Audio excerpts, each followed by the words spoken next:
चंद्रशेखर आजाद ने संसद में बीजेपी सांसद की निकाली हेकड़ी, दलितों पर टिप्पणी की तो सबसे बड़ी अदालत में लगाई क्लास।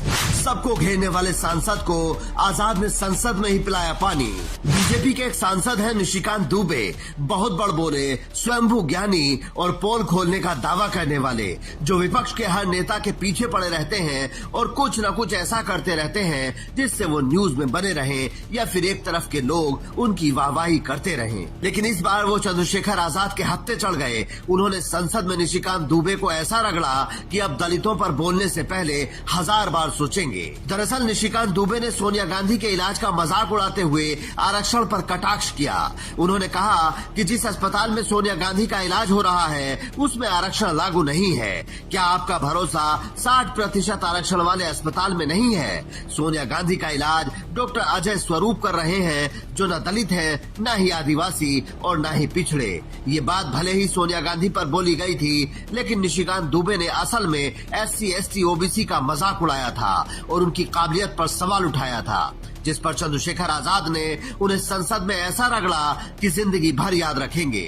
सभापति महोदय, हमारे सम्मानित एक भाजपा के सांसद जवाब दे रहे थे बड़ी चिंता के साथ। सभापति बहुत इंपॉर्टेंट है, आप सुनिए, बहुत इंपॉर्टेंट है ये।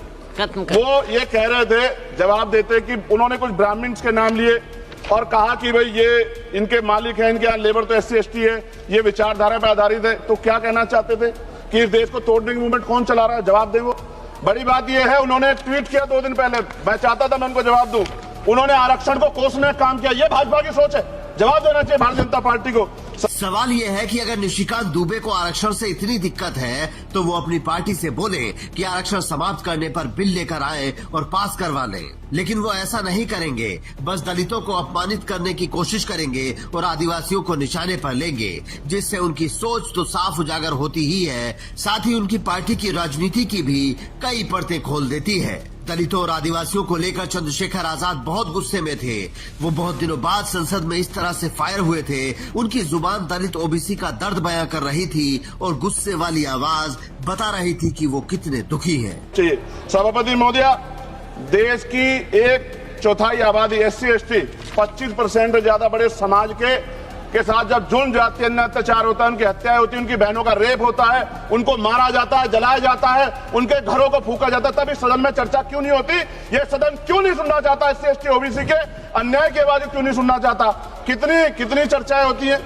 आज हालात कितने सारे अलग अलग हैं, लेकिन चर्चा इतने बड़े 25% समाज पे क्यों नहीं होती? 52% OBC पे क्यों नहीं होती? सभापति महोदय, मैं तो मानता हूं कुछ लोग फॉर्मेलिटी के लिए कहते हैं, अगर मैं आना होता मैं तो चर्चा के लिए चिल्लाता हूं कितनी बार, वरना तो SC, ST के लिए कोई चिल्लाता भी नहीं है। ये तो रिप्रेजेंटेशन है संविधान में।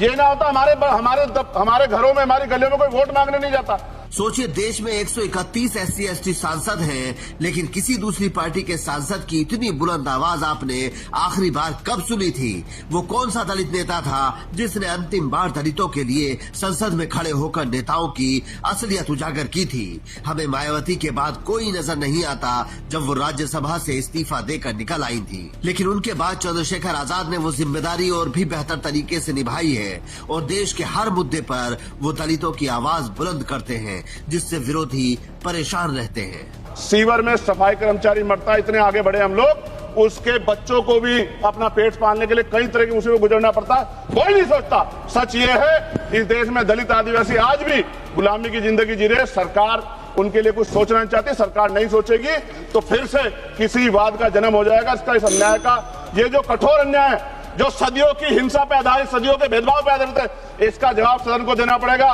सभापति महोदय, नेपाल में नई सरकार बनी, उन्होंने कहा हम दलितों से सार्वजनिक रूप से माफी मांगेंगे कि जो हमने उनके साथ अन्याय किया। ये सदन कब उनसे माफी मांगा जिनके साथ हजारों साल अन्याय हुआ और आज भी उनको रोटी कपड़ा मकान के लिए अन्याय लड़ना पड़ता। चंद्रशेखर आजाद के तेवर देखकर सिर्फ निशिकांत दुबे ही नहीं बल्कि दूसरे सांसद भी दलितों पर बोलने से पहले कई बार सोचेंगे। सोचिए, अगर चंद्रशेखर आजाद संसद में नहीं होते तो दलितों पर कोई भी कुछ भी बोलकर निकल जाता और किसी को कोई फर्क नहीं पड़ता। लेकिन चंद्रशेखर आजाद जैसे कई नेता हैं जो ऐसा नहीं होने देते। याद कीजिए, जब गृह मंत्री अमित शाह ने संसद में बाबा साहेब पर टिप्पणी की थी, तब भी चंद्रशेखर आजाद ने सबसे पहले विरोध किया था और उसके बाद जो कुछ हुआ वो आप जानते हैं। और अब निशिकांत दुबे को भी किसी और ने नहीं पकड़ा, लेकिन चंद्रशेखर आजाद ने नहीं बख्शा। आप भी कमेंट करके अपनी राय रख सकते हैं और बता सकते हैं कि क्या चंद्रशेखर आजाद ने सही किया या गलत। साथ ही स्टोरी को शेयर जरूर करें ताकि दूसरे लोग भी जाने कि उनकी आवाज कौन उठा रहा है और कौन उनके लिए जान की बाजी लगा रहा है। Bureau report, Indian news.